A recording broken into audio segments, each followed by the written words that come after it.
Enough taters, Uncle Jed? Don't hardly look at Jethro. Well, a peep, pretty near 2 dozen. Better fetch me the peelings. I got a feeling that's where most of the taters is.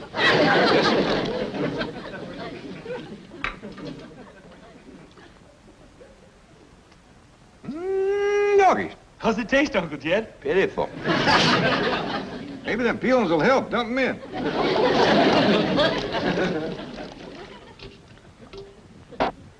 Doggone, it just don't seem right, us doing women's work, whilst Granny sits in front of that TV set all day.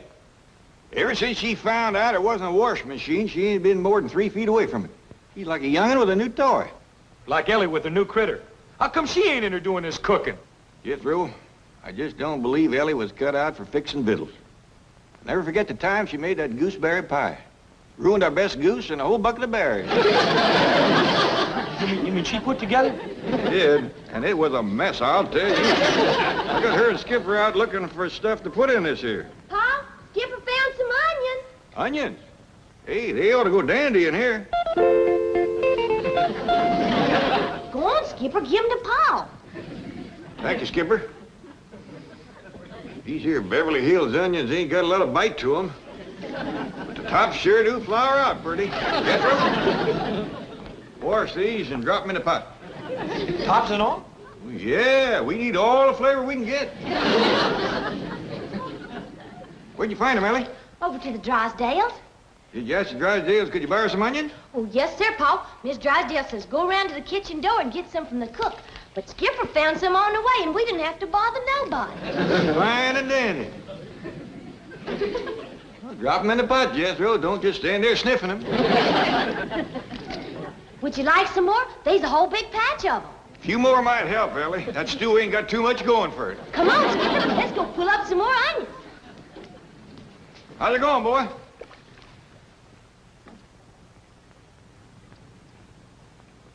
Better? Still pitiful. Even these onions ain't doing nothing. We just got to get Granny to help us. You ain't gonna pry her loose from that TV set now. This is the time her favorite is on. You mean that big strapping cowboy star? That's right. Marshal Quirt Manly, 2-gun tamer of the Wild West. Look out, Quirt! Them rustlers are sneaking up behind you, fixing to shoot you in the back. Look out! Ooh, they got you. Ooh, they got you again.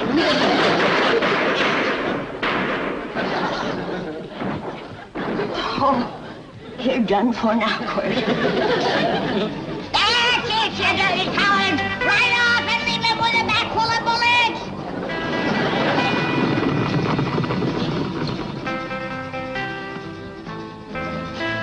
Attaboy, Quirt, after him! Get him! Catch him, Quirt!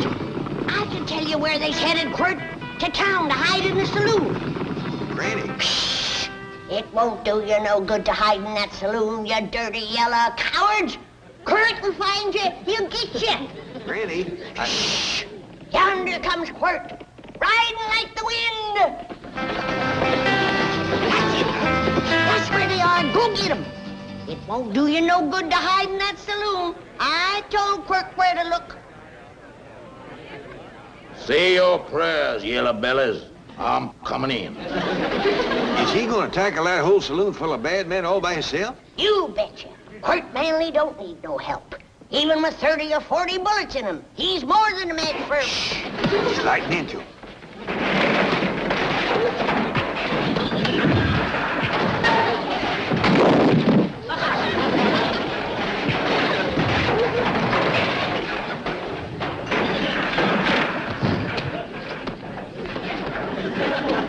See, Jed? I told you he didn't need no help.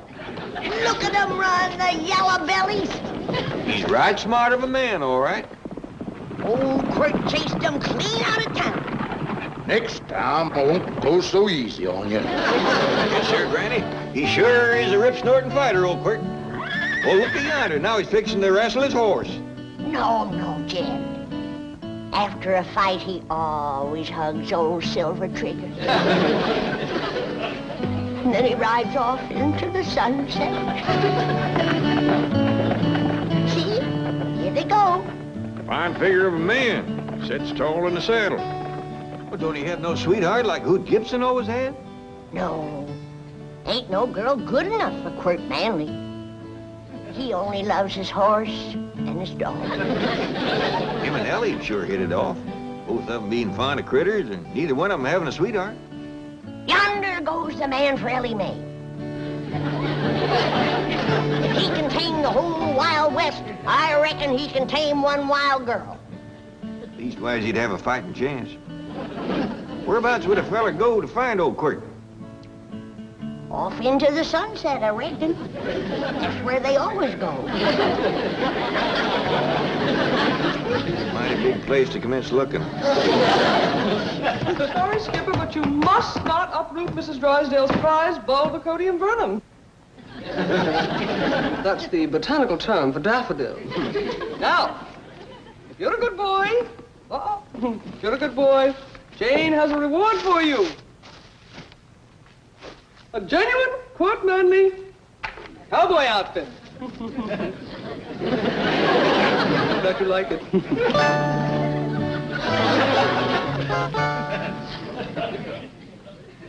Oh, howdy, Miss Jane. Greetings, Jethro. And how is my strong, handsome, manly hero today? Well, you'll have to ask Granny. She's the one who watches him. Watches who? Quirt Manly. Oh, you thought I was referring to the television star. Oh, I know you're hungry, Skipper. So am I, but this stew ain't nearly ready yet. Stew? Jethro, what are you putting in there? Everything I can lay my hands on. It ain't got no flavor at all. Oh, no, Jethro. Not tea. Oh, you poor dear boy. You need a woman to do this kind of work for you. That's a fact. You can say that again. There happens to be such a woman available. I know, but I don't stand much chance with her. Would you like her to take over right now and prepare you a delicious meal?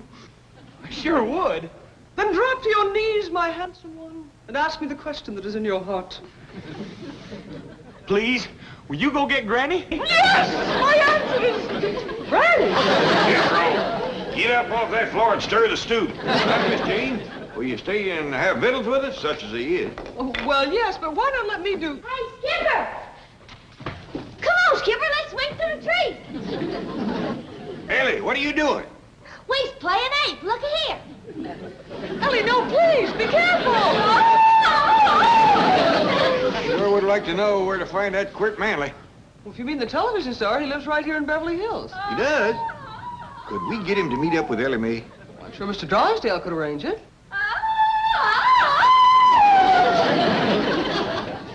I sure wish he'd hurry. That little monkey's liable to get himself hurt.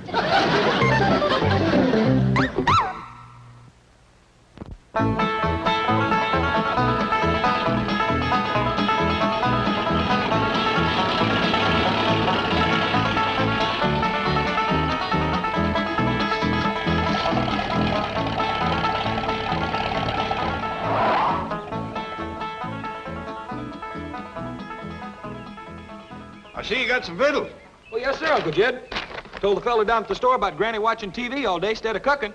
So he sold me these TV victuals, all packaged up and ready to eat. Well, that's fine. Now, when Quirt Manly gets here, we got something else to offer him besides that pitiful stew.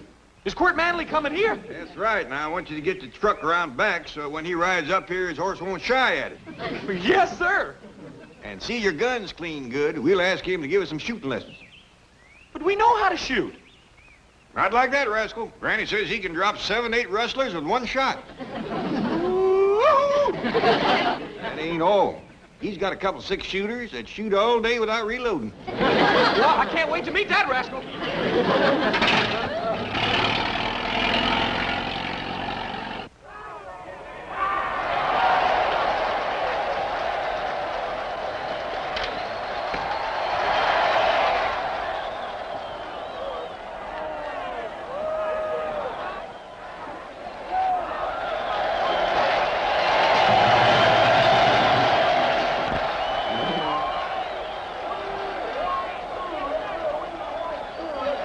What are they scrapping over, Granny? A little leather pouch, no bigger than that. What's in it? I don't know, but there's 22 men tearing each other apart trying to get it. Mighty big crowd sitting there watching them. but not one of them has lifted a finger to stop that terrible fight. That little feller in the striped shirt seems to be trying. Him? He keeps blowing a whistle and hopping around. The minute he turns his back, they line up and go to scrapping again. Granny, Mr. Clampett, Quirt Manly just turned into your driveway. Quirt Manly! Yes, I knew Mr. Drysdale could arrange it. Quirt could whoop the whole bowl full of you. Come on, Granny. Miss Dean, you find Elly May and get her into a dress. Yes.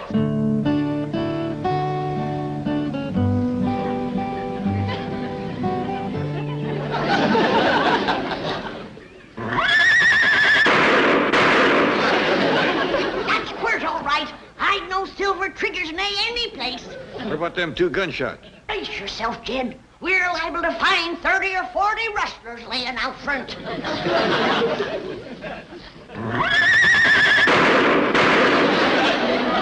Don't shoot, Quirt. We ain't rustlers. We's friends, Miss Manly. That we is. How come you ain't riding Silver Trigger? Did them dirty rustlers get him? We'll have to find him, but I ain't no Quirt Manly. Kid, there's only one man like him. Why, he's the biggest, the bravest, the fightingest, the strongest, the hard-ridingest, and the straight-shootingest man alive. Are you people putting me on? Who said that? Somebody back here? That you spoke, Mr. Manly? Oh, yeah. Well, sure it was. I got a sore throat. Sometimes the voice just sneaks out that way. Come on in, Quirt. I'll doctor you. Ain't got the time, ma'am. Ain't got the time. Still, I'll autograph a couple of pictures for you before I go.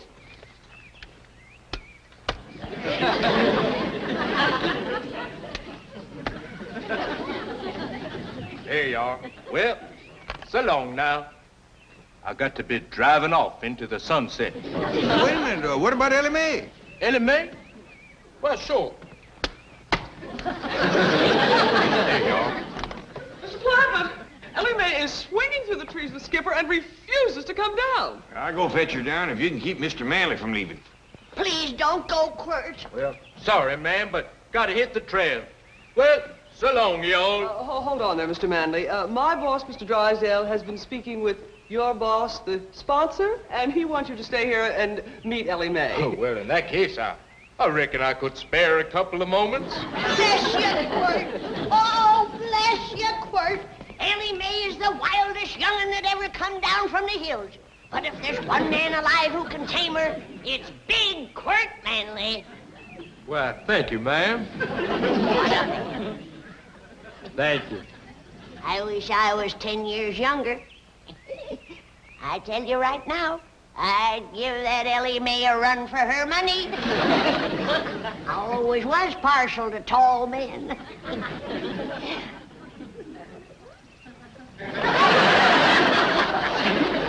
Come on, Quirt. You and me are gonna heft a jug together. Oh, I know you don't drink, but it won't hurt you to fall off the wagon just once. Elly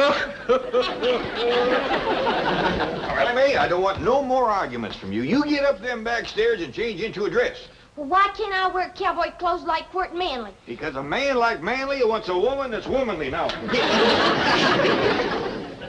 Jethro, what are you pouring into the stew? Cornmeal. Gives it some body.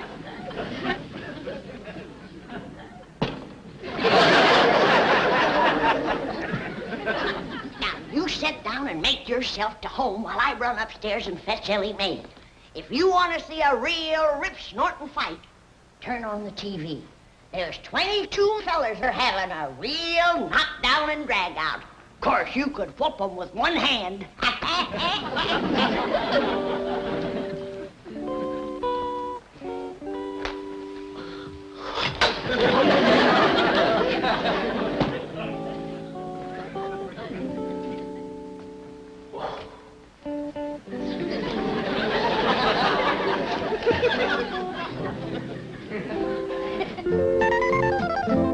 Lovely, Elly May. Simply lovely. Here. I'll go the back way and get your father.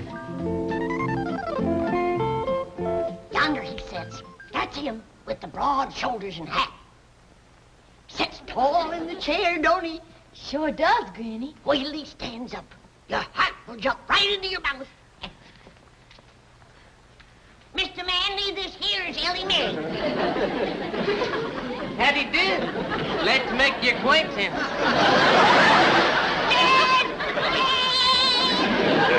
The rustlers must have jumped Quirt whilst we were out. Look, look! We gotta catch him, Granny. They done run off with the best part of it.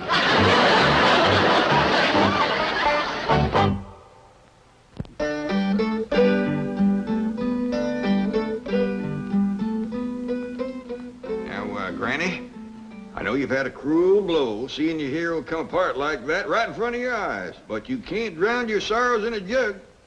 I don't take more than a thimbleful, and you know it. Now, don't fly off at me. By the way, where is your drinking thimble? Right here. Granny, how about we all take a nice ride in the truck?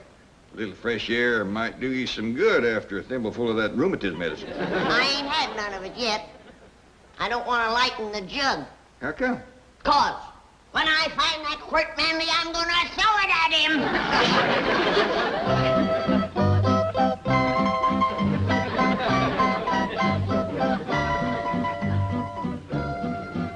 Gee, that's the first time I've ever seen a swimming chicken. Shucks, that's nothing. I got a cat that swims, too. And a rooster that plays dead, a dog that climbs trees, and a turkey that shakes hands. My goodness, I just love animals like these. That is, the little ones. Big animals like horses kind of scare me.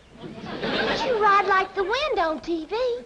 Oh, that's not me, Elly May. That's my double. He does my riding, shooting, fighting, falling off cliffs and things like that. I have another double who does the deep voice for me.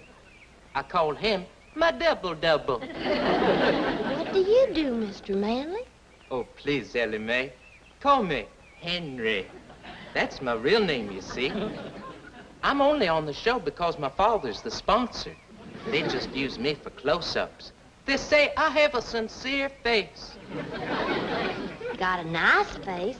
I like it. Oh, thank you, Elly May. I like your face, too. And now that I come to think of it, I like the rest of you. Did you notice that rhymed? Yeah. Well, that's what I really like to do. Make up poems for girls like you. Well, there goes another one right there. They just pop out of me at times. Would you like me to make up a poem about a raccoon? I sure would, and Elmer would, too. Very well. I like the raccoon because he is so filled with goodness and generosity. Well, look how he gives us his skins for use on our garments and other apparel. In addition, raccoons act natural and don't put on airs, as do skunks and old turnips. You're up, Granny. Someone here to see you. Well, I don't want to see him. He reminds me of Quirt Manly. Oh, he's a heap more of a man. Handles a gun a heap better, too.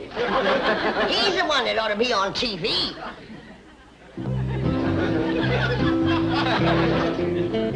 Hi, Elly May. Hey, excuse me, little fella. Can you tell me where I can find Mr. Quirt Manly? I noticed you was toting his hat for him. Well, this here is Quirt Manly, Jethro. Stop joking, Elly May. I'm in a hurry. I want to ask him if I can borrow his pretty car to drive around the block a couple times. Oh, yes, you may, Jethro. The car belongs to my father, so it's all right. Hee-hoo! Hey, do you think he'd tear me to pieces if I borrowed his hat, too? I can promise you he won't.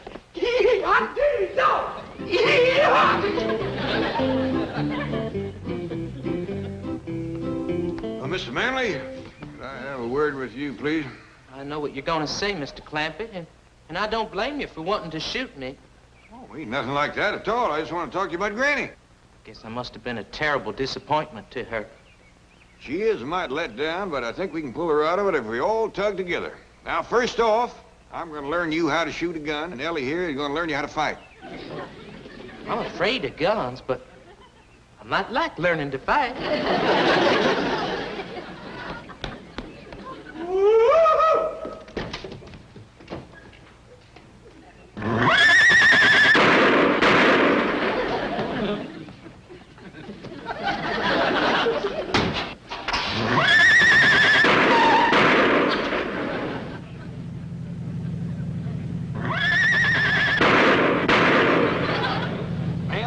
jumped in the car like that, especially with me going pretty near 30 miles an hour. I'd do anything to sit next to Quirt Manly. But my name ain't Quirt Manly. Don't think you can fool me. I've seen you on television. And I've dreamed of the day when I could get close enough to throw my arms around you and kiss you. My darling Quirt. But honest, ma'am, my name is... Your name is what? My name is Quirt Manly. Don't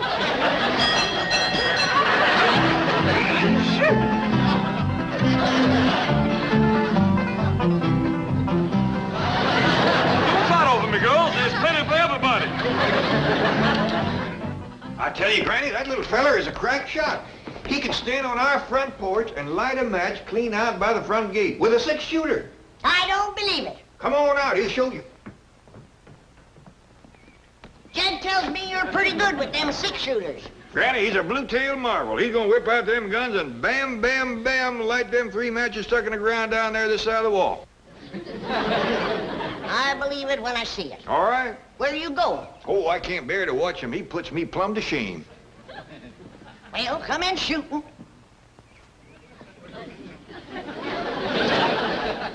You count to 3, and I'll draw and fire. 1, 2, 3. Well, I gotta admit, that's pretty good. Why, you ain't even drawed your guns, you little faker, you! Granny, hold on! That little sawed-off faker out of here! But Elly's right fond of him. You see, Granny, some heroes is fighters and some heroes is lovers, and I reckon that little cowboy is a lover. Oh, gosh. I'm gonna get my shotgun and blast the inside out of that lying TV set, and if he ain't gone by then, he's next. Granny, wait.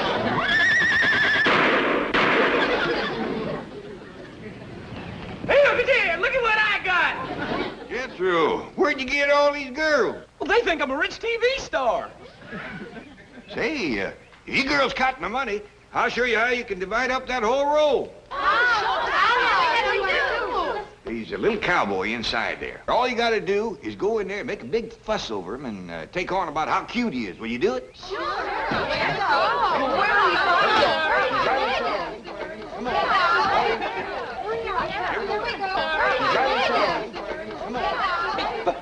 But Jeff, them girls was mine. You'll get him back, Jethro, as soon as they show Granny what a ladies' man little Quirt is. The house is swarming with girls. Yeah, and you see who he's all crazy about? You betcha. He's a real star, that little feller.